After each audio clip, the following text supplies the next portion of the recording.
Hello मेरे प्यारे बच्चों, स्वागत है आप सभी का एसपी स्टडी क्लासेस के एक और बेहतर वीडियो पर। तो बच्चों आज हम लोग पढ़ने वाले क्लास 12 बायोलॉजी के बारे में। बच्चों अगर हम बात करें क्लास 12 बायोलॉजी की, तो आपको अगर बोर्ड एग्जामिनेशन 2024 देना है ना, तो आपको बायोलॉजी के बोर्ड एग्जाम देने के लिए आपके पास समय बहुत कम बचा है। यानी कि आपको जो भी समय बचा है, इसमें आपको Hindi, English, biology, physics, chemistry, math सारे सब्जेक्ट की प्रिपरेशन करना है। ऐसे में अगर हम बात करें तो बायोलॉजी की भी तैयारी के लिए उतनी ही इंपॉर्टेंसी बनती है जितनी अदर सब्जेक्ट की है। ठीक है, तो बायोलॉजी की आपको जीव विज्ञान की संपूर्ण तैयारी कैसे करनी है, इससे पहले अगर हम इसका पूरा डिटेल समझ ले तो हमें तैयारी करने में थोड़ी आसानी हो जाएगी। बच्चों आपको पता है कि बायोलॉजी में संपूर्ण जो हमें पूरा प्रश्न पत्र दिया जाता है, उसमें हमें 70 नंबर का क्वेश्चन करने रहते हैं।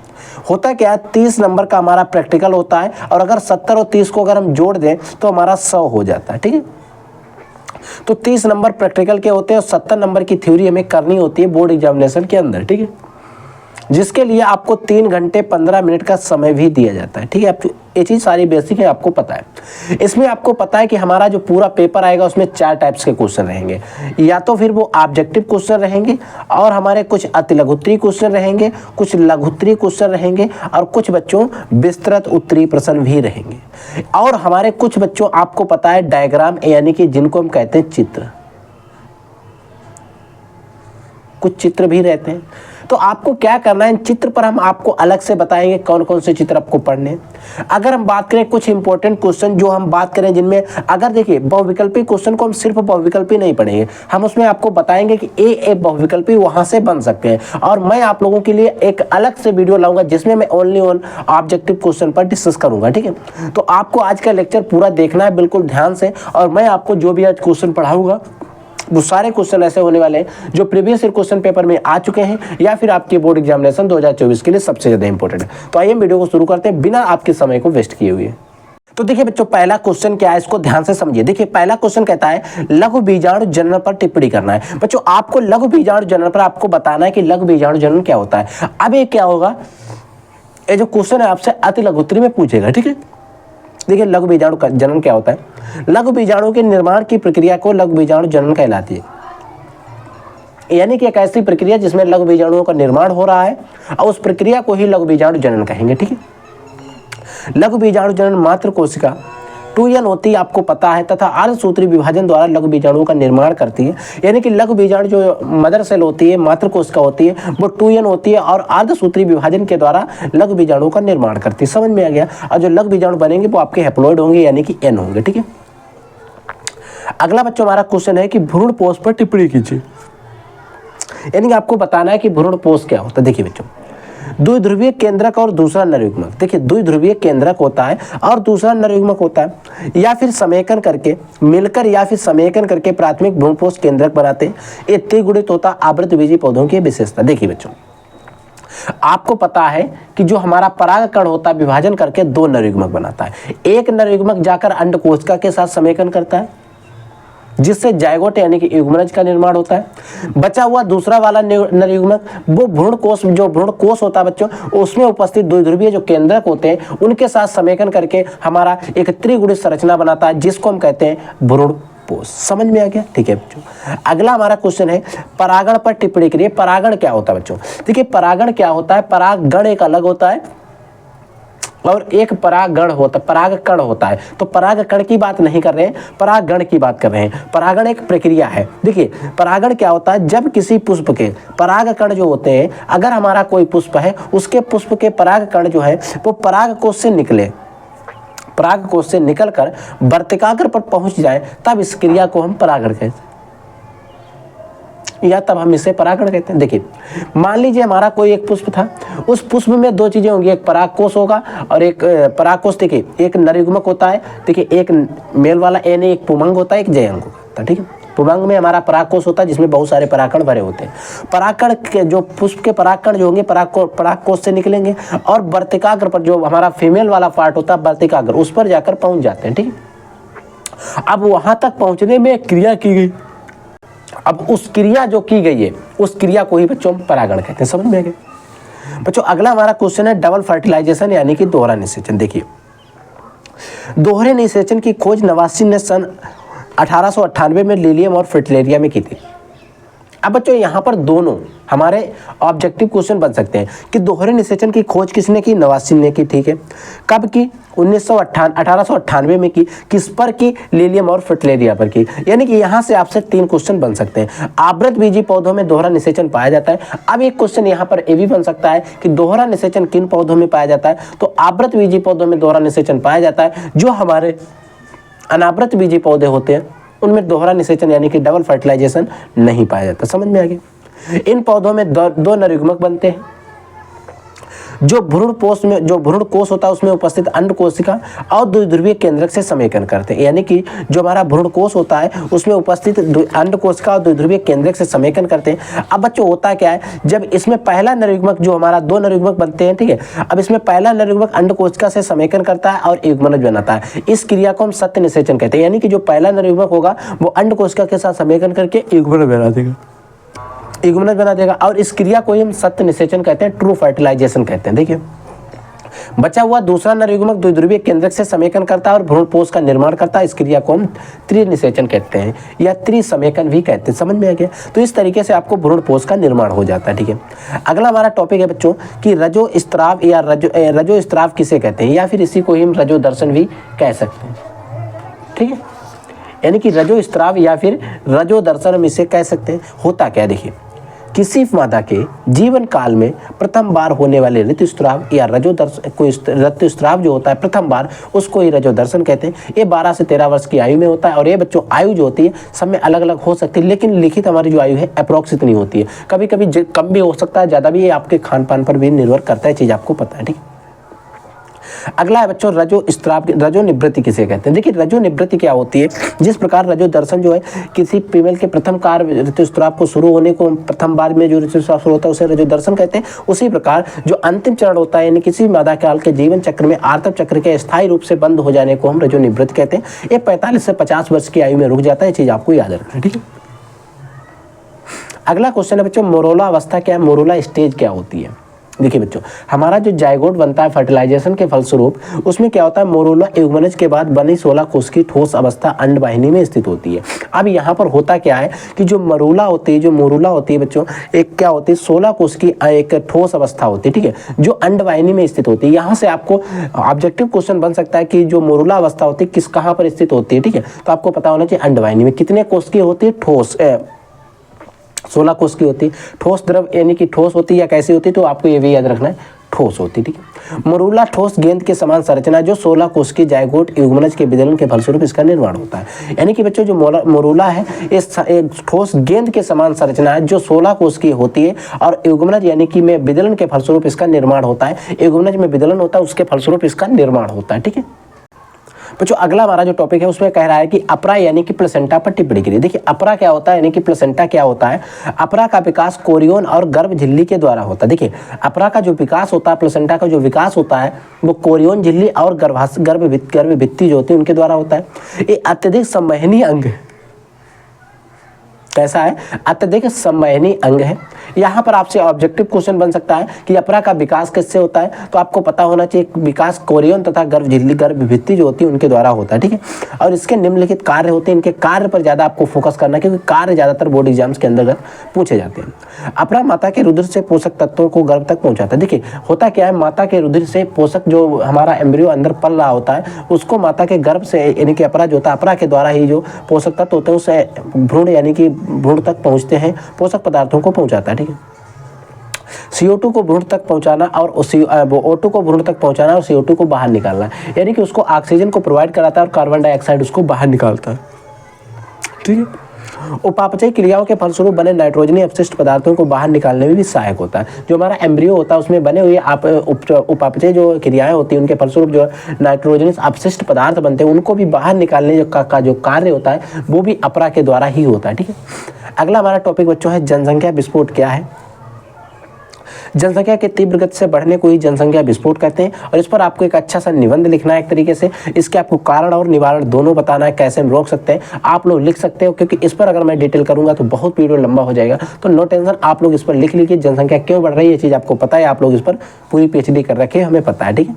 आप लोग लिख लीजिएगा, कहीं से भी आप बुक में आपकी दिया रहेगा, ठीक है। अगला बच्चों है पुरुष नसबंदी, जिसको हम कहते हैं वैसेक्टोमी, ठीक है। इंग्लिश वर्ड याद रखिएगा, वैसेक्टोमी क्या होती है। देखिए बच्चों, पुरुष नसबंदी क्या होती है, पुरुष में शुक्रवाहिनी जो होती है उसको काटकर बांध दिया जाता है, यानी कि जो पुरुष की शुक्रवाहिनी होती है उसको काटकर बांध दिया जाता है, जिससे शुक्राणु और अंड आपस में, जो अंडाणु जो होता है आपस में ना मिल सके, जिससे क्या होता है स्पर्म और अंडाणु जो होते हैं आपस में ना मिल सके। इस क्रिया को वैसेक्टोमी कहते हैं। देखिए, जो हमारे नर होता है, मेल होता है, उसकी शुक्रवाहिनी जो होती है उसको काटकर बांध दिया जाता है ताकि उसमें स्पर्म का निर्माण ना हो सके, शुक्राणु का फॉर्मेशन ना हो सके। अब देखिए होता क्या है, अब जो शुक्राणु का फॉर्मेशन भी हो रहा होगा लेकिन वो अंडाणु के आपस में आकर नहीं मिलेंगे, शुक्रवाहिनी से नहीं जा पाएंगे, इस क्रिया को हम वैसेक्टोमी कहते हैं, ठीक है। फिर एक क्रिया आती है हमारी ट्यूबेक्टोमी, क्या होती है। अगला बच्चों है ट्यूबेक्टोमी। ट्यूबेक्टोमी इसी को हम महिला नसबंदी भी कहते हैं। देखिए, इसमें क्या होता है, स्त्रियों में फैलोपियन नलिका, जो हमारी फैलोपियन ट्यूब होती है, फैलोपियन नलिका होती है, उसको काटकर बांध दिया जाता है, जिससे ओवम अंडवाहिनी में नहीं पहुंचता है। यानी कि जो ओवा होता है, जो ओवम बनता है, वो अंडवाहिनी तक नहीं पहुंचता है, अंडवाहिनी में नहीं पहुंचता है, और जिससे निषेचन नहीं हो पाता, इस क्रिया को हम वैसेक्टोमी, ट्यूबेक्टोमी कहते हैं, ठीक है। यानी कि जो ट्यूबेक्टोमी होती है वो महिलाओं के लिए होती है, जो वैसेक्टोमी होती है वो पुरुषों के लिए होती है, ठीक है। इसमें फैलोपियन नलिका को काटकर बांधा जाता है, उसमें हमारी और जो हमारी वैसेक्टोमी होती है इसमें क्या किया जाता है, शुक्रवाहिनी को काटकर बांध दिया जाता है। अगला बच्चों सगर्भता का चिकित्सीय समापन, एमटीपी। एमटीपी का बच्चों फुल फॉर्म होता है मेडिकल ट्रांसमिनेशन ऑफ प्रेगनेंसी, ठीक है। आपको मेरी वॉइस में थोड़ी स्लो लग रही होगी क्योंकि मेरा स्वास्थ्य बच्चों सही नहीं है, ठीक है, तो आप लोग एडजस्ट कर लीजिएगा, लेकिन मैंने सोचा कि आप लोगों को वीडियो जरूर प्रोवाइड कराया जाए ताकि आपका रिवीजन अच्छे से हो सके। देखिए तो देखिए, यानी कि जो सगर्भता का चिकित्सीय समापन जो होता है बच्चों क्या होता है, देखिए किसी स्त्री जो होती है गर्भधारण के 3 महीने से पूर्व, यानी कि 3 महीने से पहले भ्रूण को गिरा दिया जाता है। आजकल के समय में इसे कानूनी मान्यता मिल चुकी है। देखिए होता क्या है, कोई भी फीमेल है अगर वो प्रेग्नेंट है तो उसमें क्या होता है, 3 महीने से पूर्व अगर वो भ्रूण को गिराना चाहती है तो वो गिरवा सकती है, ठीक है। इसे क्या होगा, कानूनी मान्यता मिल चुकी है, ठीक है, कानूनी यानी कि जो कानून के तौर पर इसे मान्यता मिल चुकी है। लेकिन इसमें बहुत सारे इफेक्शन होते हैं, आप लोगों को मैं सलाह नहीं देता हूँ, ठीक है, तो आपको सिर्फ पढ़ना है, इस पर फोकस नहीं करना है। बार बार अबॉर्शन कराने से स्त्री का जो स्वास्थ्य होता है वो कमजोर होता है, ठीक है, बार बार नहीं कराना चाहिए, ठीक है। और आपको अगर आप कोई भी एनीथिंग करा भी रहा है, इसमें अगर इंपॉर्टेंस की बात करें तो होता क्या होता है, किसी एगो चिकित्सक के द्वारा ही कराना चाहिए, यानी कि जो कोई अच्छा चिकित्सक हो, योग्य चिकित्सक हो, उसी के द्वारा कराना चाहिए, ठीक है। अगला बच्चों है IVF, इन विट्रो फर्टिलाइजेशन या अंतापात्र निषेचन। अंतापात्र निषेचन क्या होता है, इसको और भी ध्यान से समझिए क्योंकि आजकल बोर्ड एग्जाम में ये बहुत ज्यादा पूछा जा रहा है। देखिए, यह तकनीक उन स्त्रियों के लिए सहायक है, यानी ये जो IVF है एक तकनीक है, वो उन स्त्रियों में सहायक होती है जिसमें गर्भधारण नहीं होता। वो क्या करती हैं, गर्भधारण नहीं कर पाती हैं। लेकिन होता क्या, इसमें अंडाणु को बाहर निकालकर, इसमें क्या होता है, अंडाणु को बाहर निकालकर पति के स्पर्म द्वारा निषेचन प्रयोगशाला में कराया जाता है। यानी कि इसमें क्या किया जाता है, किसी भी फीमेल का अंडाणु को बाहर निकाल लिया जाएगा और उसके अंडाणु को निकालकर इसके पति का स्पर्म लिया जाएगा, उसका फर्टिलाइजेशन कल्चरल माध्यम में यानी कि प्रयोगशाला में कराया जाएगा। अब होता क्या, जब निषेचन हो जाएगा तो निषेचित अंडे को 32 कोष की, देखिए निषेचित जो अंडा होगा उसको 32 कोष की अवस्था में इसे माता के गर्भाशय में रोपित कर दिया जाता है। यानी कि जैसे ही जो अंडा के स्पर्म का फर्टिलाइजेशन कराया गया और अंडा आकर जैसे ही 32 कोष की अवस्था में हुआ तो उसको क्या किया जाएगा, माता के गर्भाशय में से रोपित कर दिया जाता है। और गर्भवती पूर्ण होने पर माता जो होती है सामान्य शिशु को जन्म देती है, यानी कि जो फीमेल होती है वो नॉर्मल शिशु को जन्म देती है। और इस विधि को बच्चों IVF यानी कि अंतापात्र निषेचन कहते हैं। इस तकनीक को परखनली शिशु भी कहते हैं। अगर आपसे IVF या अंतापात्र निषेचन नहीं आता है, अगर आपसे पूछ लिया जाता है कि परखनली शिशु पर हमें टिप्पणी करना है तो ये भी आपको यही पूरी परिभाषा लिख देनी। क्या होता है, कोई भी फीमेल है गर्भधारण करने में असमर्थ होती है, गर्भधारण नहीं होता है तो उसमें क्या किया जाए, तो उसके यानी कि तकनीक के तौर पर उसके अंडाणु को निकाला जाता है, उसके पति के स्पर्म को निकालकर वहाँ पर कल्चरल माध्यम में प्रयोगशाला में इसका यानी कि निषेचन कराया जाता है। फिर जैसे अंडा जो निषेचित हुआ विदलन होगा उसमें जैसे ही वो 32 कोष की अवस्था में होगा तो उसके माता के गर्भाशय में रोपित कर दिया जाता है और माता जो होती है सामान्य शिशु को जन्म देती है। बच्चों सेक्सुअल ट्रांसमिशन डिसीज यानी कि जो यौन संचारित रोग होते हैं उनके बारे में हम पढ़ेंगे। पहला बच्चों पढ़ेंगे उपदंश और इसको इंग्लिश में कहते हैं सिफिलिस। तो क्या करिए आप सिफिलिस याद रखिएगा, उपदंश पर ज़्यादा फोकस मत करिएगा, आपको सिफिलिस याद रखिएगा, ठीक है। और जो बच्चों ये रोग होता है ट्रिपोनेमा पैलिडम एक नामक जीवाणु होता है उसके द्वारा फैलता है। अब यहाँ से भी ऑब्जेक्टिव क्वेश्चन बन सकता है कि उपदंश किसके द्वारा फैलता है, जीवाणु, विषाणु या कवक के द्वारा। तो जीवाणु के द्वारा यानी कि बैक्टीरिया के द्वारा फैलता है। किस ट्रिपोनेमा पैलिडम नामक एक जीवाणु बैक्टीरिया होता है, ठीक है। होता क्या, इसके लक्षण की अगर बात करें तो पुरुषों में संक्रमण जो होगा उसके 9 से 10 दिन बाद उनका क्या होता है, पेनिस जो होता है उस पर लाल रंग के दाने दिखाई देते हैं और स्त्रियों में भी यौन पर लाल रंग के दाने दिखाई देने लगते हैं और 5 से 6 महीने बाद ये दाने पूरे शरीर में फैल जाते हैं। आप लोगों को मैंने एक बार बता दिया, आप इसको ध्यान से पढ़ लीजिएगा। अगर बच्चों सिफिलिस के यानी कि उपचार की बात करें तो इसके उपचार के लिए क्या होता है, सामान्यतः टेट्रासाइक्लिन और पेनिसिलिन का उपयोग किया जाता है। ठीक है बच्चों, अगला हमारा है ट्राइकोमोनियसिस। ट्राइकोमोनियसिस क्या होता है, एक रोग होता है ट्राइकोमोनियसिस वेजाइनेलिस, एक एक प्रोटोजोन होता है, उस प्रोटोजोन के द्वारा बनता है। अब देखिए यहाँ पर भी ऑब्जेक्टिव क्वेश्चन बन सकता है कि ट्राइकोमोनियसिस जो होता है एक सेक्सुअल ट्रांसमिशन डिसीज है, ये किसके द्वारा फैलता है, तो प्रोटोजोन के द्वारा फैलता है। अब अगर पूछ ले किस प्रोटोजोआ के द्वारा फैलता है, ट्राइकोमोनियसिस वेजाइनेलिस द्वारा फैलता है। ठीक है, ये चीज भी आपको याद रखना है। अगर बच्चों इसके लक्षण की बात करें तो इसके लक्षण क्या होता है, यह पुरुषों के मूत्र मार्ग और स्त्री के योनि के एक पोषणीय परजीवी, कैसा है, एक पोषणीय परजीवी है। ठीक है, इसके संक्रमण से योनि में सफेद रंग का पानी निकलता है ये। ठीक है, और पुरुषों के जो पुरुष होते हैं, इनके जो फीमेल होते हैं, उनके मूत्र त्यागने के समय उनमें दर्द तथा मूत्र मार्ग में सूजन की शिकायत होती है। ठीक है, अगर बच्चों इसके अगर उपचार की बात करें तो इसका उपचार के लिए हम क्या करते हैं, इसके उपचार के लिए ओरियोमाइसिन और टेरामाइसिन नामक प्रतिजैविक दवाइयों का प्रयोग किया जाता है। इनके जो दवाई है इनका प्रयोग किया जाता है। ये चीज आपको यहाँ पर सिर्फ याद रखना है, पढ़ना है, और आपको इस पर फोकस कोई ज्यादा मत करना है। ठीक है, आपको याद रखना है। अगर आपको किसी को पढ़ाना है तो आपको पढ़ा सकते हैं, नो प्रॉब्लम। ठीक है बच्चों, अगला क्वेश्चन है बच्चों, वंशागति क्या होती है। देखिए वंशागति के बारे में आपसे बोर्ड एग्जाम में ज्यादातर पूछा जाएगा, क्योंकि मेंडल वाले चैप्टर से है तो आपसे ज्यादातर पूछा जा सकता है। ठीक है, तो वंशागति होती क्या, देखिए आनुवंशिक लक्षणों का एक पीढ़ी से दूसरी पीढ़ी में जाना, यानी कि जो आनुवंशिक लक्षण होते हैं उनका एक पीढ़ी से दूसरी पीढ़ी में जाना ही, और जाने की इस प्रक्रिया को ही हम वंशागति कहते हैं। इसका आनुवंशिक जो सर्वप्रथम आनुवंशिक शब्द जो दिया था W. वेटसन ने दिया था। देखिए आनुवंशिक जो शब्द दिया था, यानी कि आनुवंशिक शब्द दिया था या फिर आनुवंशिक शब्द का जो सबसे पहले प्रयोग किया था वो हमारे W. वेटसन साइंटिस्ट थे। आनुवंशिक पदार्थ के जो जनक माने जाते हैं वो ग्रेगर जॉन मेंडल को माना जाता है। ठीक है, अगला बच्चों है कि प्रभावी लक्षण क्या है। देखिए बच्चों प्रभावी लक्षण क्या होते हैं, इनके बारे में आपको बताना है। तो बच्चों देखिए प्रभावी लक्षण होते हैं, कुछ अप्रभावी लक्षण होते हैं। जब दो तुलनात्मक लक्षणों वाले पौधों में संकरण कराया जाता है, यानी कि जब दो तुलनात्मक लक्षणों वाले पौधे लेंगे और उनमें संकरण कराएंगे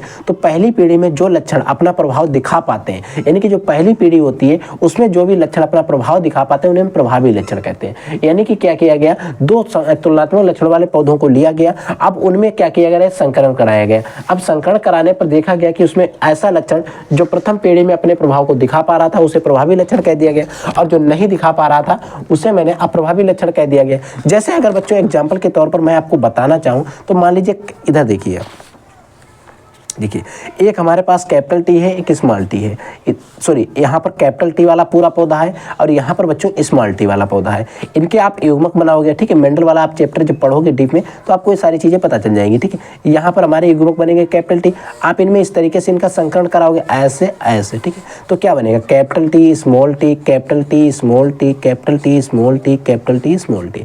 इस कैपिटल टी वो थी बच्चों लंबापन था, ठीक है, और जो स्मॉल टी थी वो बौनापन था। कैसा था, बौनापन। तो जो पौधे बनेंगे संकर लंबे बनेंगे, यानी कि इसमें जो प्रभावी लक्षण होगा वो कैपिटल टी वाला प्रभावी होता है, ये मेंडल ने बताया था। ठीक है, तो हमारा जो प्रभावी लक्षण कौन है, प्रथम यानी कि टी वाला, तो हमारा टी लंबा पर प्रभावित यानी कि प्रभाव अपने दिखा पा रहा है तो इसे हम प्रभावी लक्षण कहेंगे। ठीक है बच्चों, समझ में आ गया। ठीक है, अगला बच्चों आता अप्रभावी लक्षण। अब जब हम तुलनात्मक लक्षण वाले पौधों में क्रॉस कराएंगे तो जो लक्षण अपनी पहली पीढ़ी में अपने प्रभाव को नहीं दिखा पाएगा उसे हम अप्रभावी लक्षण कहेंगे। आप यहीं पर लिख देना और यहाँ पर आपको लिख देना जो दिखा पाते हैं उन्हें हम प्रभावी लक्षण कहते हैं, और जो नहीं दिखा पाते उन्हें हम अप्रभावी लक्षण कहते हैं। ठीक है बच्चों, संकर क्या होते हैं, देखिए संकर क्या होते हैं, संकर यही होता है। देखिए अब हमने आपको यहाँ पर बताया था ये संकर लंबे बने होंगे। जब दो तुलनात्मक लक्षणों वाले पौधे में क्रॉस कराएंगे तो हमारे जो बने हुए पौधे वो हमारे होंगे संकर होंगे। देखिए जब दो तुलनात्मक लक्षणों वाले पौधों में क्रॉस कराया जाता है तो क्रॉस कराने पर उत्पन्न संतति को ही हम संकर कहते हैं। ठीक है, समझ में आ गया।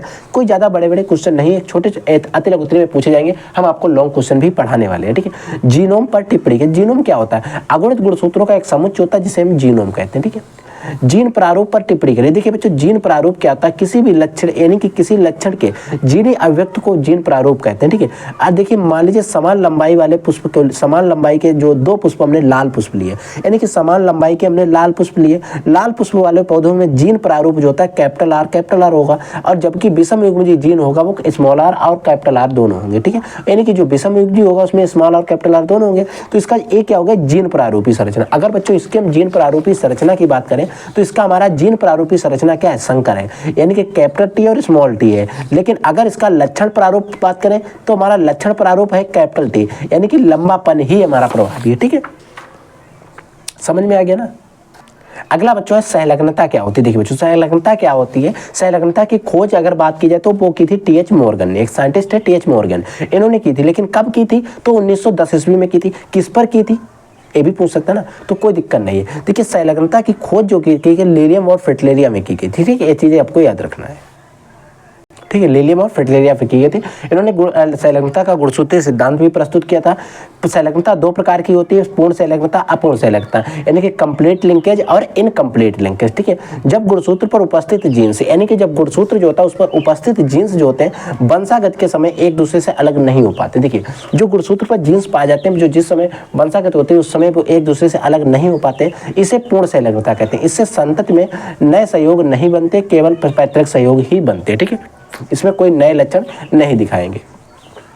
अगला बच्चों आता है अपूर्ण सहलग्नता, यानी कि इनकम्प्लीट लिंकेज। इनकम्प्लीट लिंकेज क्या होता है, जब क्या होता है अपूर्ण सहलग्नता तभी संभव है जब जो सहलग्न जीन होंगे वो युग्मक बनते समय गुणसूत्रों के टूटने के कारण अलग हो जाते हैं। यानी कि गुणसूत्र टूटेंगे, उनके टूटने के कारण क्या हो जाएंगे, अलग हो जाएंगे, और इन टुकड़ों के विनिमय के फलस्वरूप, ये जो टुकड़े होंगे इनके विनिमय के फलस्वरूप नए सहयोग बनते हैं। ठीक है, और युग्मकों तक पहुंचते हैं, युग्मकों में पहुंचते हैं, किंतु जो हमारे सहयोग बने युग्मकों में पहुंच गए किंतु इनकी संभावना कम होती है और इसी कारण पैतृक सहयोग अपैतृक की अपेक्षा अधिक होते हैं। समझ में आ गया।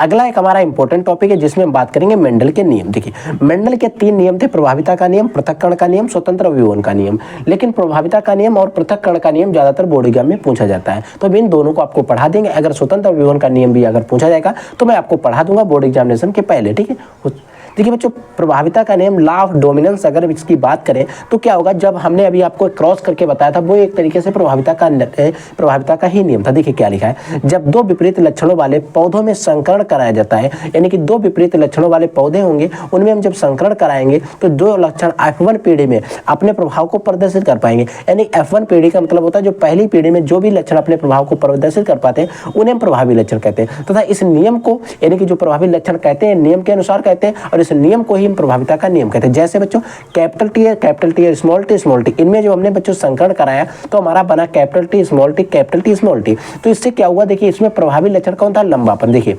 अर्थात सभी पौधे संकर लंबे हैं और यहाँ पर बौनापन अप्रभावी है। बौनापन क्या है, अप्रभावी, तथा लंबापन प्रभावी है, इसीलिए मैंने प्रभावी लक्षण कहेंगे और इस नियम को प्रभाविता का नियम कहते हैं। ठीक है, तो ये प्रभाविता का नियम है जो मेंडल ने दिया था, इसे आपको और भी ध्यान से समझ लेना है। अगला नियम जो मेंडल का जिसे हम कहते हैं पृथक्करण का नियम, इसे भी ध्यान से समझ लीजिएगा। ठीक है, अगला बच्चों हमारा जो पृथक्करण का नियम है जिसे मेंडल का दूसरा नियम भी कहते हैं, इसमें मेंडल ने कहा कि F1 पीढ़ी में संकर बनने पर दोनों जीन एक साथ साथ आ जाते हैं। यानी कि लंबा और जो लंबा यानी कि कैपिटल और स्मॉल टी दोनों जीन क्या थे, एक साथ साथ आ जाते हैं। ठीक है, सही कहा है मेंडल ने, किंतु इनमें कोई एक जीन ही अपने लक्षण को प्रकट कर पाता था, यानी कि हाँ लंबापन प्रभावी था। ठीक है, जनन द्रव्य में दोनों कारक साथ साथ रहते हैं, ये बात सही है, यानी कि जो जनन द्रव्य होगा उसमें दोनों साथ साथ रहते हैं और युग्मक बनने के समय एक दूसरे से अलग हो जाते हैं। यानी कि जब युग्मक बन रहे थे, जब हम युग्मक बना रहे थे तो वो एक दूसरे से अलग हो रहे थे। अर्थात 2 विपरीत लक्षणों के इस प्रकार एक दूसरे से अलग हो जाने को ही अलग हो जाने को ही हम मेंडल के पृथक्करण का नियम कहा। देखिए एक क्या होते हैं, एक दूसरे से अलग हो रहे थे, इस नियम को ही उन्होंने पृथक्करण का नियम कह दिया। जैसे हमने जो बनाया था कैपिटल टी स्मॉल टी बनाया था, संकर बने थे, तो हमने इनके दोनों के युग्मक बनाए और इनमें संकरण कराया। इसमें हुआ क्या, एक समय बाद आया कुछ पौधे शुद्ध लंबे बन गए, कुछ संकर बन गए, कुछ शुद्ध बौने हो गए, यानी कि एक दूसरे से पृथक हो गए, यानी कि अलग अलग हो गए, और इस नियम को ही इन्होंने पृथक्करण का नियम कह दिया। अगर बच्चों इसके जीने प्रारूप की बात करें तो हमारा देखिए एक लंबा है, 2 संकर है और एक हमारा बौना, 1:2:1 होगा। ठीक है, और यहाँ पर आपसे ऑब्जेक्टिव क्वेश्चन में पूछ सकता है कि पृथक्करण के नियम का जीनोटाइप क्या होगा, यानी कि जीन प्रारूप क्या होगा, तो ये चीज आपको याद रखिएगा। ठीक है, फिनोटाइप की बात करें तो 3 जो देखिए यहाँ पर भी लंबा है, शुद्ध लंबा भी लंबा है, 1 बौना है, तो 3:1 हो जाएगा। ठीक है, तो इस तरीके से आपको मेंडल के 2 नियम जो मैंने आपको बताया इनको और भी अच्छे से याद रखिएगा। ठीक है, अगला बच्चों हमारा जो टॉपिक है मनुष्य में लिंग निर्धारण कैसे करते हैं, बहुत ही इंपॉर्टेंट टॉपिक है, इसको और भी ध्यान से समझिएगा। यानी कि जो हमारे मनुष्य होते हैं इनमें हम लिंग निर्धारण कैसे करते हैं। देखिए बच्चों मनुष्यों में जो लिंग निर्धारण होता है XX और XY गुणसूत्र के द्वारा होता है, चीज आपको पता है। ठीक है, इसमें क्या होता है 44 + XX और 44 + YY XY ऐसे होते हैं। ठीक है, देखिए होता क्या है 44 + XX होंगे तो वो फीमेल होगी, लेकिन 44 + XY होंगे तो वो पुरुष होगा। और टोटल कितने 44 और 2 46 होते हैं, टोटल गुणसूत्र कितने होते हैं 46। लेकिन जब X 22 प्लस एक्स तथा 22 प्लस वाई मिलता है तो पुरुष बनता है। ठीक है, मान लीजिए कि आपकी माता से 22 प्लस एक्स आया, पिता से 22 प्लस वाई आया, तो हमारे जो 44 है बच्चों दैहिक गुणसूत्र हैं, जो 2 है ये हमारे लिंग गुणसूत्र है, तो हमारा पुरुष का निर्माण होगा। अगर माता से भी एक्स आया, पिता से भी एक्स वाला आया, तो हमारा मादा यानी कि लड़की का निर्माण होगा। अगर इसको ग्राफी विधि से देखना चाहें तो ऐसे देखेंगे, देखिए ये मादा थी, ये पुरुष थी। ठीक है, इसमें फर्टिलाइजेशन हुआ, युग्मक बने, इसमें सभी के युग्मक अलग अलग करेंगे। ठीक है, अब हमने इसमें जब क्रॉस करा है तो देखा कि 44 22 इसके साथ करा है तो 22 22 दूनी 44 प्लस एक्स एक्स आया। ठीक है, 44 प्लस एक्स एक्स आया। फिर इसी का मैंने जब इसके साथ करा है तो 44 प्लस एक्स वाई आया, फिर 44 plus x x 44 plus x y आया। यानी कि मादा यानी कि पुत्री बनेगी या पुत्र बनेगा, यानी कि नर या मादा, तो 2 नर बन रहे थे, 2 मादा बन रहे थे। यानी कि जो चांस है वो बच्चों 50-50 है, पुत्र भी हो सकता है और पुत्री भी हो सकता है। और आपसे बोर्ड एग्जाम में पूछा था एक, शायद 2020 में ऐसे ही पूछा गया है, हमें ध्यान है, बच्चों को मैं आंसर पेपर सॉल्व करवा रहा था, वहाँ पर मिला था। क्या था कि लड़की पैदा होने पर क्या होता है, महिलाओं को दोष दिया जाता है, क्यों, और ये सही है या गलत है? तो बच्चों ये बिल्कुल गलत होता है, क्योंकि हम किसी एक को दोष नहीं दे सकते। पिता के भी गुणसूत्र आते हैं, माता के भी गुणसूत्र आते हैं, और यहाँ पर 50 चांस होते हैं कि पुत्र हो सकता है या फिर पुत्री हो सकती है। समझ में आ गया ना? तो इस तरीके से भ्रामक जो जानकारी है इनसे आप बचकर रहिएगा। ठीक है, क्योंकि एक को हम दोष नहीं दे सकते हैं। अगला बच्चों हमारा टॉपिक है जिसमें हम बात करेंगे पक्षियों में लिंग निर्धारण कैसे करते हैं। देखिए, अब अभी हमने बात की जो हमारे मनुष्य में लिंग निर्धारण, अब हम बात करेंगे पक्षियों में लिंग निर्धारण। पक्षियों में जो लिंग निर्धारण होता है बच्चों ZZ और ZW प्रकार का होता है। देखिए होता क्या है, हमारे में XX और XY प्रकार का होता है। XX क्या होते हैं, फीमेल में होते हैं, जो हमारे समान होते हैं, X भी समान और Y भी समान, लेकिन यहाँ पर ZZ और ZW है। ठीक है, तो इसमें होता क्या, नर जो होता है समयुज, यानी कि नर जो होता है उसमें ZZ होता है, और मादा जो होती है इसमें यानी कि वो होती है विषमयुज, यानी कि ZW होती है। और क्रॉस हम अपने की तरह ही कराएंगे, इसमें ZZ और ZW, यानी कि ZZ इसके युग्मक बनेंगे, इसके ZW बनेंगे, क्रॉस कराएंगे तो इसमें भी 50-50 ही चांस होते हैं। तो इसको आपको ध्यान से समझ लेना, इसका इसके साथ कराएं, 50% चांस है कि नर बनेगा और 50% ही चांस है कि मादा बनेगी। ठीक है, अगला हमारा टॉपिक है बच्चों दैहिक गुणसूत्रों में व्यतिकरण से उत्पन्न होने वाले रोग। यानी कि जो दैहिक गुणसूत्र होते हैं, जो 44 गुणसूत्र थे, उनमें अगर कुछ गड़बड़ होती है तो हमारे कुछ रोग उत्पन्न होते हैं, उनके बारे में देखिए। पहला रोग पढ़ेंगे हम डाउन सिंड्रोम। डाउन सिंड्रोम के बारे में आपको अच्छे से पता होना चाहिए। डाउन सिंड्रोम की जो खोज की थी वो लैक डाउन एक साइंटिस्ट थे, उन्होंने की थी।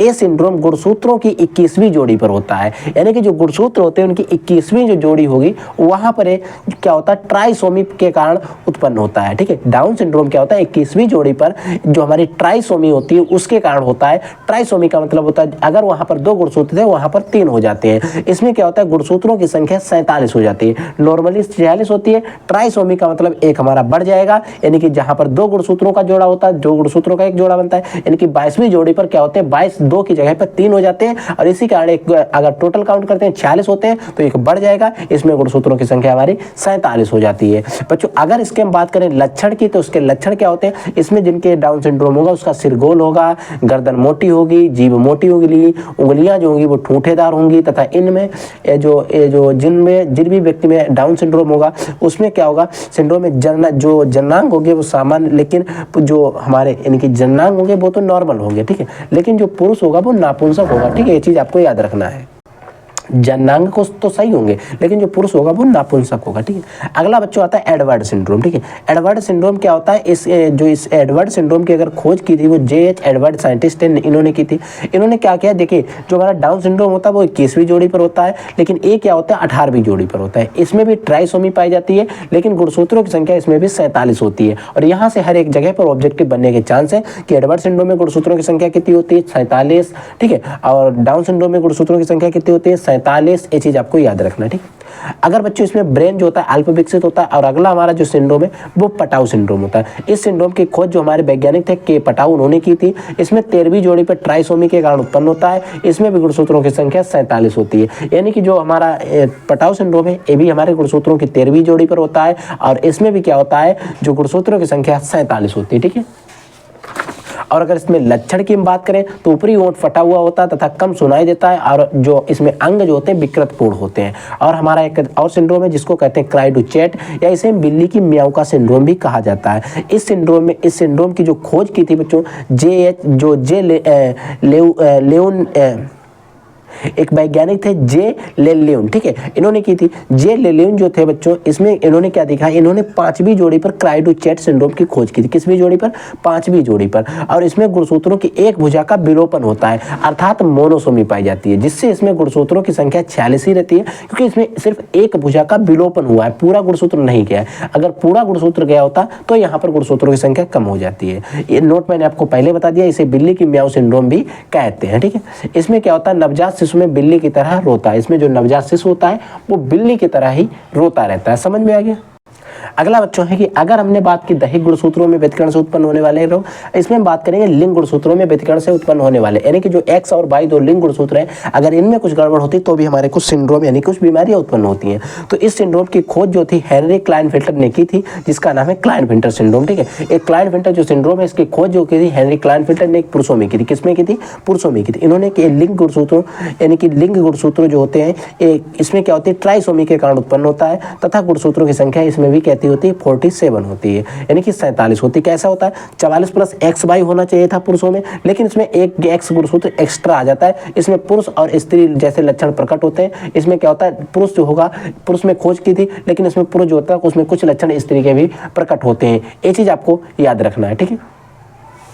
अगला बच्चों है टार्नर सिंड्रोम, ठीक है। टार्नर सिंड्रोम क्या होता है? ये सिंड्रोम केवल स्त्रियों में होने वाला विकार है, यानी कि जो टार्नर सिंड्रोम होता है सिर्फ स्त्रियों में पाया जाता है। इसकी खोज थी वो डॉक्टर एक हेनरी टार्नर थे, उन्होंने की थी। इसमें गुणसूत्रों में क्या होती है, मोनोसोमी पाई जाती है। टार्नर सिंड्रोम में गुणसूत्र जो होते हैं उनमें क्या पाई जाती है, मोनोसोमी, अर्थात इसमें 44 प्लस XX होना चाहिए था, लेकिन एक X गुणसूत्र कम हो जाता है, जिससे इसमें गुणसूत्रों की संख्या 45 रह जाती है। 45 पाए जाते हैं। इसमें इस सिंड्रोम में जननांग जो होते हैं विकास नहीं होता, जो फीमेल होगी उसमें जननांगों का विकास नहीं होता है। ये चीज आपको याद रखना है, ठीक है।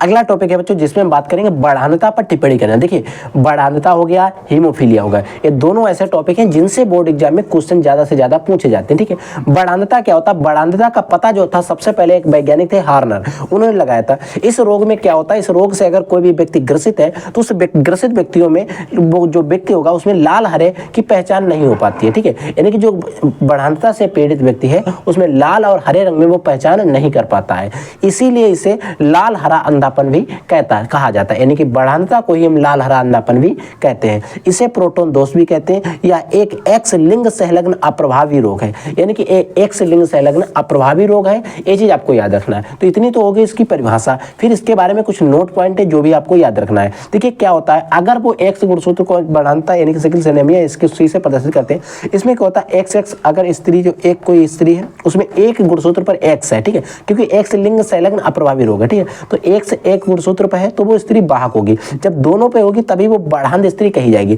लेकिन पुरुष कभी भी बढ़ांध नहीं होगा, वो यानी कि वाहक नहीं होगा, क्योंकि पुरुष में एक गुणसूत्र X होता है और एक पर भी है तब भी वो पुरुष बढ़ांध होगा, अगर किसी पर भी नहीं है तो वो सामान्य होगा, ठीक है। ये चीज आपको समझ में आ गई। तो इसी से रिलेटेड आपसे बोर्ड एग्जाम में कभी कभी क्वेश्चन भी पूछ लिया जाता है। क्या पूछा जाएगा, बढ़ांध पुरुष तथा सामान्य स्त्री में बढ़ांधता का रेखीय चित्र बनाइए। देखिए, या फिर एक क्वेश्चन हमसे कैसे पूछा सकता है कि बढ़ांध पुरुष था सामान्य स्त्री के साथ विवाह होने पर उसकी में संतानें होंगी, उनमें बढ़ांधता का रेखीय चित्र बताइए। ऐसा भी आपसे बोर्ड एग्जाम में पूछा जाएगा, ठीक है। तो क्या होगा, देखिए बढ़ांध पुरुष है यानी कि पुरुष में गुणसूत्र क्या होंगे, X और XY होंगे, यानी कि X पर C लगा होगा, Y सामान्य होगा, ठीक है। लेकिन क्या कह रहा है, इस सामान्य स्त्री यानी कि स्त्री कैसी है, सामान्य। तो सामान्य स्त्री का मतलब ना ही X पर है ना ही Y पर है। जब हम इनमें संकरण कराएंगे यानी कि क्रॉस कराएंगे एक तरीके से, तो क्या होगा, देखिए XC था, इनके हमने युग्मक बना ली, इस XC को हमने इसके साथ कराया तो XC और X निजरव आ गया, इसमें XC आ गया और XY अलग हो गया, XY अलग हो गया, ठीक है। अब देखिए, अगर पुरुष बढ़ांध है और स्त्री सामान्य है, अगर उसमें हम क्रॉस यानी कि बढ़ांध पुरुष और सामान्य स्त्री के साथ विवाह कराते हैं तो होगा क्या, उसमें जो भी उसकी पुत्री होंगी वो बढ़ांधता की वाहक होंगी, ठीक है। क्या होगी, उसमें जितनी भी उसकी जो भी पुत्री होंगी, फीमेल होंगी, वो क्या होंगी, बढ़ांधता की वाहक होगी, होगा नहीं, बढ़ांधता की वाहक होंगी। लेकिन जो पुरुष के जो हमारा व्यक्ति होगा उसमें जो पुत्र होंगे उसके वो नॉर्मल होंगे, उनमें बढ़ांधता का कोई भी लक्षण नहीं होगा, ठीक है। ये चीज आपको याद रखना है, ठीक है। तो इसी प्रकार से कई सारे क्वेश्चन पूछे सकते हैं, यानी कि अगर बढ़ांध स्त्री बढ़ांध पुरुष में विवाह कराते हैं, बढ़ांध स्त्री सामान्य पुरुष में विवाह कराते हैं, तो आप रेखीय चित्र इनका बना लेना। अगर आप लोग नहीं बना पाते तो वीडियो के कमेंट सेक्शन में कमेंट करके बता देना, हम उसको भी आपको आगे डिटेल में समझा देंगे, ठीक है। अगला बच्चों है हीमोफीलिया। हीमोफीलिया पर टिप्पणी करिए। देखिए, हीमोफीलिया को हम ब्लीडर रोग कहते हैं, हीमोफीलिया को हम ब्लीडर रोग या फिर रॉयल डिसीज भी कहते हैं। हीमोफीलिया जो होता है इसे ब्लीडर रोग या फिर रॉयल डिसीज भी कहते हैं। इसमें होता क्या, चोट लगने पर रक्त का थक्का नहीं बनता है, यानी कि अगर किसी भी व्यक्ति में चोट लग जाती है तो उसको क्या होगा, रक्त का जो थक्का जमता है वो थक्का उसमें नहीं जमेगा और ब्लीडिंग होती रहती है, और जिसके कारण व्यक्ति की मृत्यु हो जाती है। यह भी एक लिंग संलग्न अप्रभावी रोग है, यानी ये रोग भी है एक्स गुणसूत्र पर होता है। ठीक है, समझ में आ गया ना। यानी कि ये क्या होगा, इसे हम क्या कहते हैं, रोल डिसीज या ब्लीडर रोग कहते हैं। ये क्या होता है, ऐसे अगर इस रोग से किसी भी व्यक्ति में हीमोफीलिया है तो उसमें क्या होगा, अगर उसको चोट लगती है तो उसमें रक्त का उसको थक्का नहीं जमेगा, जिससे उसकी ब्लीडिंग होती रहती है। इसमें भी कुछ पॉइंट है, समझ लीजिए। अगर एक्स एक पर एच हीमोफीलिया है तो उसमें वो वाहक होगी, दोनों पर होंगी तभी स्त्री, लेकिन जो पुरुष होगा वो सीधे वाहक ही होगा, वो सॉरी बढ़ांध ही होगा, वो ग्रसित ही होगा, सॉरी बच्चों हीमोफिलिक ही होगा, ग्रसित ही होगा, सामान्य नहीं हो, वाहक हीमोफिलिक नहीं हो सकता है। तो यहाँ पर क्वेश्चन पूछा गया, वाहक स्त्री तथा सामान्य पुरुष में हीमोफीलिया का रेखीय संतानों में रेखीय चित्र बनाइए।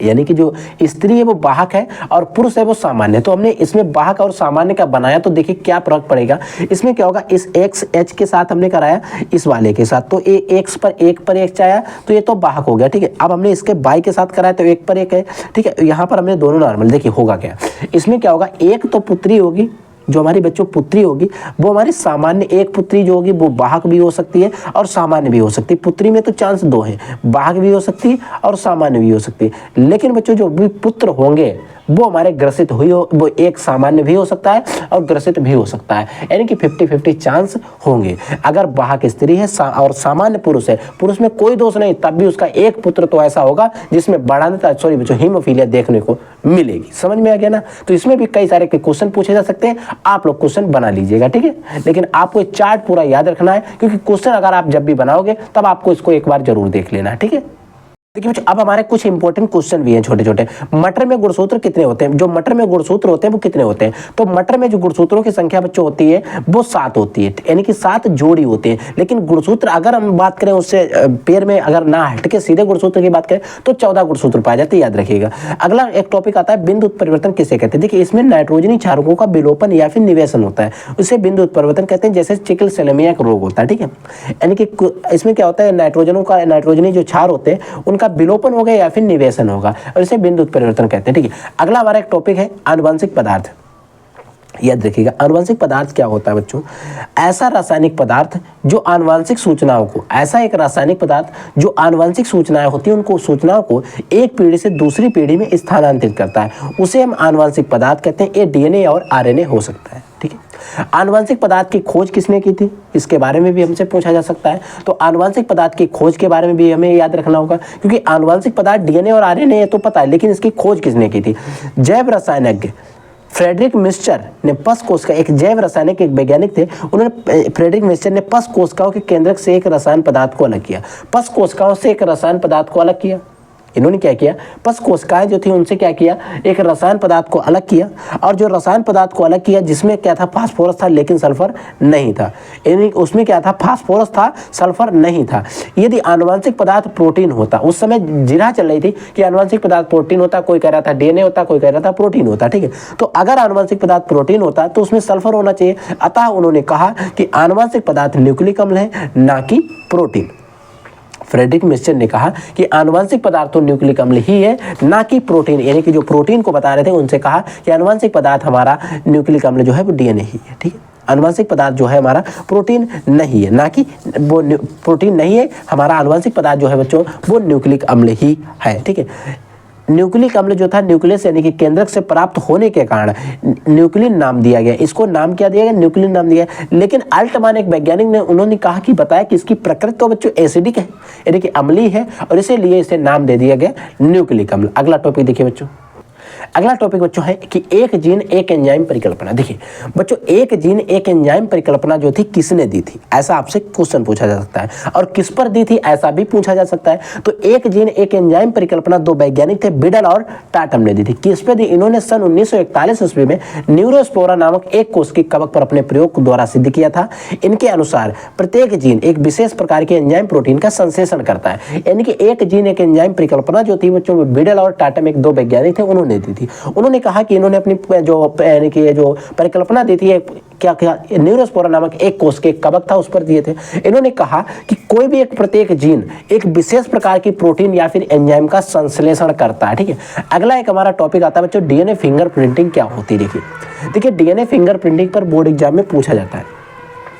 सबसे पहले अगर बात करें डीएनए फिंगरप्रिंटिंग, जो डीएनए फिंगरप्रिंटिंग जो थी जिसको अगर विकसित किया था, जिसने इसका विकास किया था, उनका नाम था एलेक्स जेफरी। एलेक्स जेफरी एक साइंटिस्ट थे, उन्होंने डीएनए फिंगरप्रिंटिंग का विकास किया था। ठीक है, इसके माध्यम से हम प्रत्येक जीव के मूल आनुवंशिक पदार्थ में भिन्नता देखी जा सकती है। यानी डीएनए फिंगरप्रिंटिंग के द्वारा प्रत्येक जीव होगा उसके आनुवंशिक पदार्थ में मूल भिन्नता देखी जा सकती है। समरूप जुड़वा को छोड़ दें, क्योंकि समरूप जुड़वा जो होंगे उनमें तो आनुवंशिक पदार्थ एक जैसा ही होगा। अगर उनको हम छोड़ दें तो कोई भी दो व्यक्ति समान नहीं हो सकते, कोई भी दो व्यक्ति समान नहीं हो सकते। जुड़वा होने के साथ साथ आपके छोटे और बड़े भाई में भी समानता नहीं होगी अगर आप जुड़वा नहीं है। ठीक है, ये भिन्नता देखिए समान होती है, ये भिन्नता डीएनए के कारण ही होती है। जो भिन्नता देखी जा सकती है वो डीएनए के कारण होती है। और इस तकनीक का उपयोग हम निम्न स्थानों पर किया जाता है, जैसे चोरी में, हत्या में, लड़ाई झगड़ा आदि में। देखिए चोरी में क्या होता है, चोरी होती है वहाँ पर फिंगरप्रिंट चेक किए जाते हैं। हत्या में जो हथियार बरामद होते हैं उन पर भी फिंगरप्रिंट का चेक किया जाता है। लड़ाई झगड़े में भी इसका प्रयोग होता है। ठीक है, अगला बच्चों है अनुलेखन क्या होता है। देखिए अनुलेखन क्या होता है, अनुलेखन एक प्रक्रिया, इसको भी ध्यान से समझिएगा। डीएनए में उपस्थित आनुवंशिक सूचनाओं का, डीएनए में उपस्थित आनुवंशिक जो सूचनाएं होती हैं उनका एमआरएनए में स्थानांतरित हो जाना आनुवंशिक यानी कि अनुलेखन कहलाता है। यानी कि डीएनए में उपस्थित जो सूचनाएं थी वो एमआरएनए पर स्थानांतरित हो गई और इस क्रिया को स्थानांतरित हो जाने को ही हम अनुलेखन कहते हैं। अगला हमारा टॉपिक आता है डीएनए पैकेजिंग क्या होती है। यानी कि डीएनए पैकेजिंग एक प्रक्रिया होती है, इसको भी ध्यान से समझिएगा। डीएनए की कुल लंबाई कितनी होती है, केंद्रक की अपेक्षा काफी अधिक होती है। यानी कि जो डीएनए की कुल लंबाई होती है वो केंद्रक जो होता है बच्चों हमारा न्यूक्लियस होता है उससे काफी ज्यादा होती है। ठीक है, ई कोलाई बैक्टीरिया में डीएनए की लंबाई 1.636 यानी कि माइक्रोमीटर होती है। ठीक है, अब होता क्या है, अतः इस डीएनए को डीएनए पैकेजिंग के द्वारा केंद्रक के अंदर रखा जाता है। इतना बड़ा डीएनए उसको लपेट कर उस डीएनए पैकेजिंग प्रक्रिया के द्वारा हिस्टोन प्रोटीन पर लिपटा हुआ डीएनए यानी कि हिस्टोन प्रोटीन पर उस डीएनए को लपेटेंगे। उस लिपटे हुए डीएनए को, हिस्टोन प्रोटीन पर लिपटा हुआ जो डीएनए होगा उसे न्यूक्लियोसोम कहलाता है। यानी कि जो उस पर डीएनए लिपटा हुआ होता है उसे न्यूक्लियोसोम कहलाता है। अर्थात लंबे डीएनए अणु को हिस्टोन प्रोटीन से लपेट कर रखना ही डीएनए पैकेजिंग कहलाता है। समझ में आया, यानी कि हिस्टोन प्रोटीन पर लपेट कर डीएनए के लंबे अणुओं को रखना ही हमारा डीएनए पैकेजिंग कहलाता है। ठीक है बच्चों, जन्मजात या आनुवंशिक रोग। देखिए बच्चों, जन्मजात रोग या फिर आनुवंशिक रोग, तो वे रोग जो पीढ़ी दर पीढ़ी वंशागत होते रहते हैं उन्हें वे आनुवंशिक विकारों के कारण उत्पन्न होते हैं, उन्हें आनुवंशिक रोग या फिर जन्मजात रोग कहते हैं। यानी कि ऐसे रोग जो आपके माता पिता से आप में आते हैं, जैसे हीमोफीलिया, बढ़ंता, थैलेसीमिया आदि होते हैं, तो वो हमारे होते हैं जन्मजात रोग। और कुछ हमारे उपार्जित रोग भी होते हैं। ठीक है, तो बच्चों अगर हम उपार्जित रोग की बात करें तो वे रोग जो जन्म के समय नहीं थे लेकिन जन्म के बाद में किसी कारणवश उत्पन्न हो जाते हैं। अब जो बच्चों उपार्जित रोग कहलाते हैं, अब एक कुछ निम्न प्रकार से होते हैं, जैसे संक्रामक रोग भी होते हैं, असंक्रामक रोग भी होते हैं। यानी कि उपार्जित रोग जो होंगे वो संक्रामक भी होंगे और असंक्रामक भी होंगे। जैसे कोरोना वायरस, जुकाम जो होता है, चेचक आदि कैसे संक्रामक रोग हैं, और कैंसर, सूखा, रतौंधी, स्कर्वी रोग हैं, ये आदि जो है वो कैसे असंक्रामक है। यानी कि एक व्यक्ति है तो उसमें दूसरे व्यक्ति के में नहीं फैलेंगे। और सबसे बड़ा हमारा जो संक्रामक था वो कोरोना था, जिसका आप अभी एक डोज आप लोग देख चुके हो, जो कि आपने देखा क्या हुआ है। अगला हमारा टॉपिक है अमीबी पेचिस। अमीबी पेचिस पर भी बोर्ड एग्जाम में क्वेश्चन पूछा जा सकता है। मनुष्यों में ये रोग जो होता है अमीबी पेचिस एक अंट अमीबा हिस्टोलिटिका के द्वारा फैलता है। एक एंट अमीबा हिस्टोलिटिका के द्वारा फैलता है। ये एंट अमीबा जो हिस्टोलिटिका जो होता है ये बड़ी आंत के कोलन भाग का परजीवी है। देखिए बड़ी आंत के 3 भाग होते हैं, सीकम, कोलन और रेक्टम। सीकम, कोलन और रेक्टम, तो एक कोलन भाग का परजीवी है। इसकी खोज जो थी वो लैम्बल ने की थी तथा इसके रोगजनक स्वभाव का जो पता बताया था वो फ्रेडरिक लॉस ने बताया था। ये रोग मक्खी द्वारा फैलता है, इसके मल के साथ खून आने लगता है। इससे अगर ग्रसित हो तो आपके मल के साथ खून आने लगता है, जिसे अमीबी पेचिस या खूनी पेचिस भी कहते हैं। तो अगर बात करें बच्चों एंट अमीबा का जीवन चक्र क्या होता है, एंट अमीबा कैसे हमारे अंदर ग्रो करता है, तो अगर इसकी बात करें तो बच्चों जो एंट अमीबा होता है इसका अगर हम जीवन चक्र की बात करें तो एंट अमीबा जो होता है एक पोषदीय मोनोजेनेटिक परजीवी होता है। देखिए एक क्या होता है, एक पोषदीय यानी कि मोनोजेनेटिक, इसको इंग्लिश में कहते हैं, का परजीवी द्वारा होता है। ठीक है, एक जो हमारा एंट अमीबा का जो जीवन चक्र होता है ये एक पोषदीय परजीवी द्वारा होता है, ठीक है। और ये अपना जीवन चक्र जो होता है, इसका जो पूरा जीवन चक्र होता है, ये मनुष्य जो होता है उसकी बड़ी आंत जो होता है उसी में पूरा करता है, ये मनुष्य की आंत में पूरा करता है। इसका जो ट्रोपोजॉइन, देखिए बच्चों होता क्या है, इसका एक स्टेज होती है ट्रोपोजॉइन, ठीक है। ट्रोपोजॉइन कोलन में द्वि विखंडन द्वारा अपना अलैंगिक जनन करता है, आसेक्सुअल रिप्रोडक्शन करता है। इसका बच्चों जो ट्रोपोजॉइन होता है वो कोलन जो भाग होता है उसमें द्वि विखंडन के द्वारा अपना अलैंगिक जनन करता है और दो कोशिकाएं बनाता है, और जो दो कोशिकाएं बनाएगा और आंत में भोजन ग्रहण करके बार बार विभाजन करता रहता है। यानी कि ट्रोपोजॉइन उसने दो बनाई, उसका अलग वाला ट्रोपोजॉइन उसने दो बनाई, यानी कि विभाजन करता है और इसकी संख्या में वृद्धि होती जाती है। तो अगर ये हो गया है तो इसका रोकथाम और उपचार कैसे करेंगे? हमें खाने पीने की वस्तुओं को ढककर रखना चाहिए, अपने आसपास साफ सफाई रखनी चाहिए और उपचार हेतु हमें रूमेटिन के इंजेक्शन लगाए जाते हैं, ठीक है। तो एंट अमीबा हिस्टोलिटिका यानी कि अमीबी पेचिस को ध्यान से पढ़िएगा। अगला बच्चों है डेंगू, और डेंगू को हम रीढ़ की हड्डी का बुखार भी कहते हैं। डेंगू को क्या कहते हैं? रीढ़ की हड्डी का बुखार, ठीक है। ये डेंगू वायरस के द्वारा आरएनए विषाणु द्वारा होता है। ये क्या होता है? डेंगू वायरस, यानी कि डेंगू एक वायरस होता है जो आरएनए विषाणु के द्वारा होता है। इसका संक्रमण, इसको हम बात कर लेते हैं। देखिए इसका संक्रमण, यह रोग संक्रमण जो होता है इसका, यानी कि इस रोग का जो संक्रमण होता है एक मादा एडीज में इजिप्टा एक मच्छर होता है उसके काटने से फैलता है। याद रखिएगा कभी भी नर मच्छर आपको नहीं काटता है, ठीक है, ठीक है। तो इसका जो क्या होता है मादा एडिज इजिप्टा एक मच्छर था उसके काटने से फैलता है।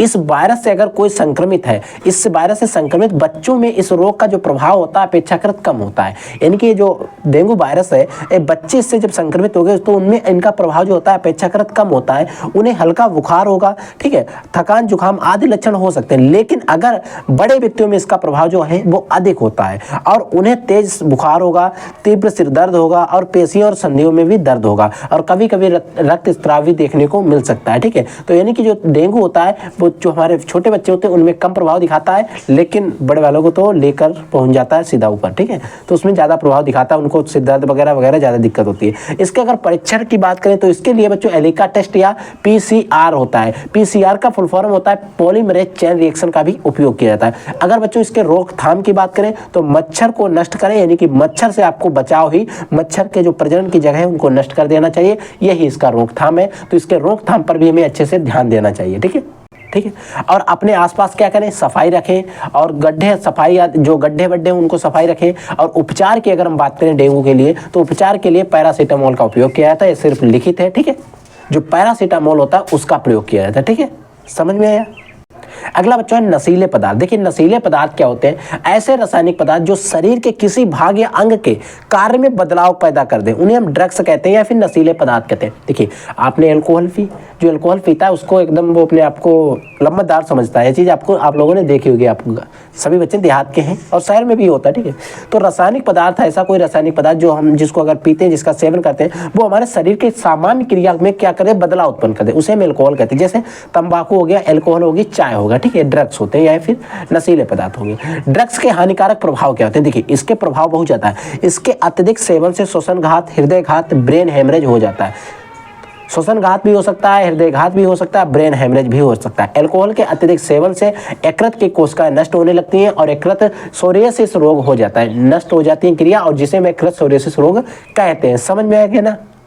अगला है बच्चों, किन्हीं दो संक्रामक रोगों के नाम बताइए। ऐसा आपसे बोर्ड एग्जाम में अति लघु उत्तरी में पूछा जाएगा। तो एक निमोनिया, हैजा, कोरोना वायरस, ये तीनों कैसे संक्रामक है। अगला क्वेश्चन है कि हमारा प्रोटोजोन द्वारा होने वाले कुछ रोग बताइए। तो मलेरिया हो गया, पायरिया हो गया, अफ्रीकी निंद्रा हो गया, कालाजार, ये कैसे रोग हैं? ये बच्चों कुछ रोग हैं जो प्रोटोजोन के द्वारा फैलते हैं। फिर बात आती है कुछ रोग जो बैक्टीरिया के द्वारा भी फैलता है, जैसे निमोनिया हो गया, टाइफाइड हो गया, टिटनेस हो गया और टीबी हो गया। ये जो कैसे जो रोग हैं ये बच्चों बैक्टीरिया के द्वारा फैलते हैं। कुछ रोग वायरस के द्वारा फैलते, जैसे चेचक हो गया, जुकाम, श्वसन, पोलिया, श्वसन हो गया, पीलिया और रेबीज, ये सारे कैसे हैं? वायरस के द्वारा होते हैं। तो इन्हें बैक्टीरिया, वायरस और प्रोटोजोन द्वारा कुछ होने वाले रोग हैं, इनको आपको याद रखना है, क्योंकि क्वेश्चन जो है आपसे अति लघु उत्तरी में बोर्ड एग्जाम में पूछे जा सकते हैं, ठीक है।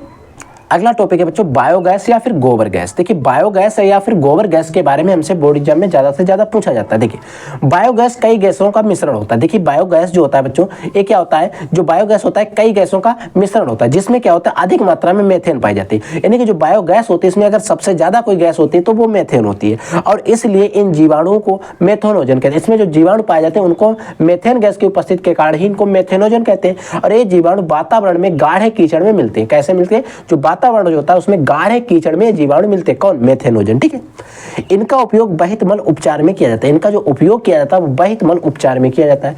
ये जीवाणु गोबर या पशुओं के रोमैन में मिलते हैं। जो हमारे पशु होते हैं उनके रोमैन में भी मिलते हैं, गोबर में भी मिलते हैं। ये जो सेलुलोस होता है उस पर क्रिया करके उसे तोड़ देते हैं। यानी कि सेलुलोस पर क्रिया करते हैं और उसे क्या होते हैं, सेलुलोस को तोड़ देते हैं। उसमें उसका उत्पादन जो होता है ज्वलनशील गैस को बायोगैस कहते हैं।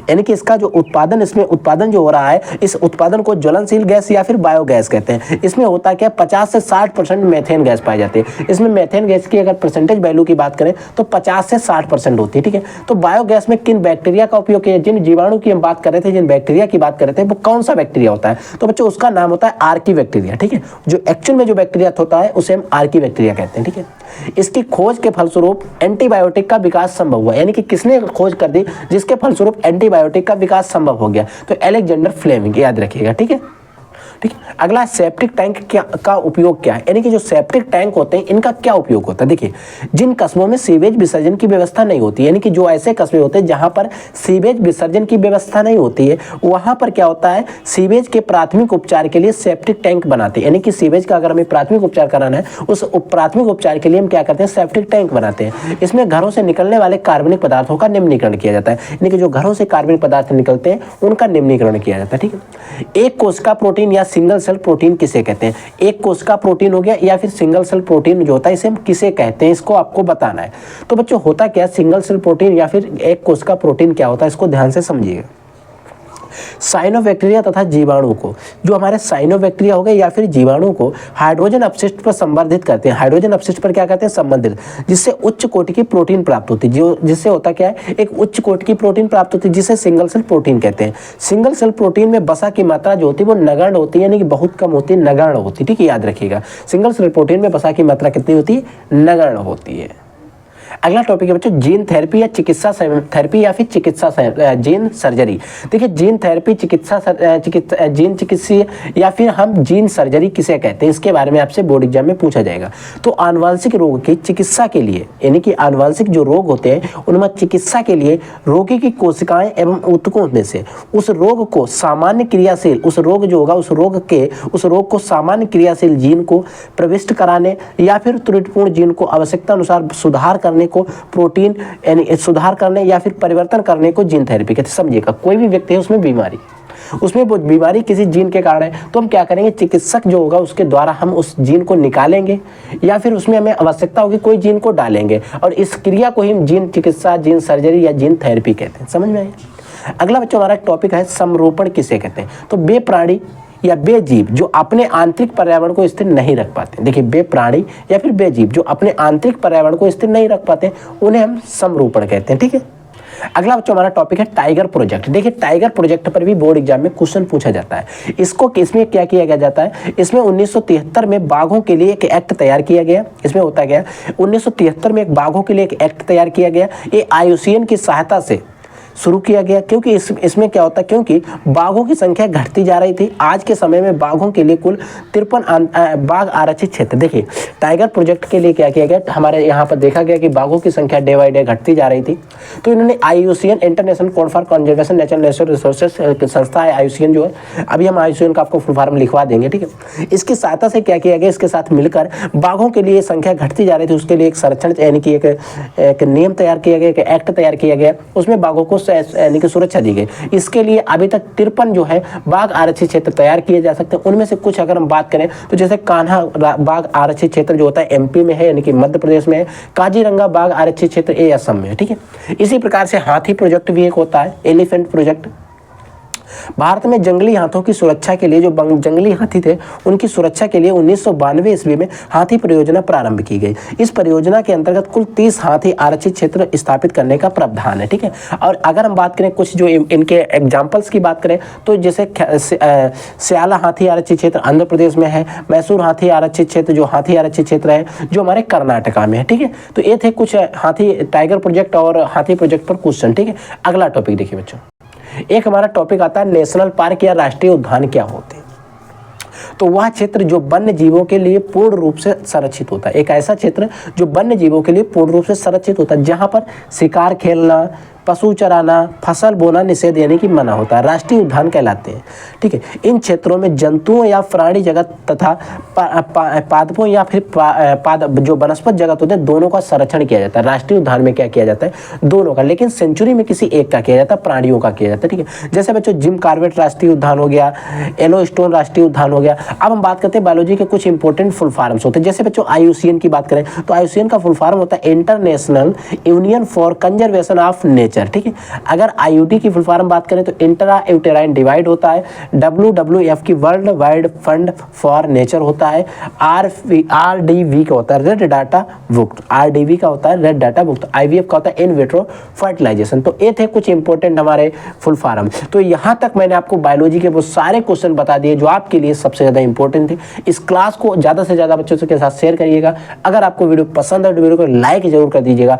अगर आपके मन में कोई डाउट कोई भी क्वेश्चन रहता है तो वीडियो के कमेंट सेक्शन में कमेंट करके हमसे क्वेश्चन पूछिएगा और आप हमें कमेंट करके बता दीजिएगा अगले किस टॉपिक पर आपको सबसे ज़्यादा इंपॉर्टेंट है वीडियो बनाने की। हम अगर जो टॉपिक ऐसा होना चाहिए जो आपको समझ में नहीं आ रहा है, ऐसा टॉपिक नहीं होना चाहिए जो आप समझ रहे हैं फिर भी आप कमेंट कर दें, ऐसा टॉपिक बताइए जिसमें आपको नहीं तैयार हो रहा वो मैं तैयार करवाता हूँ, ठीक है बच्चों। तो आप लोग पढ़ते रहिए, आगे बढ़ते रहिए। I will take next class. तब तक के लिए जय हिंद, वंदे मातरम।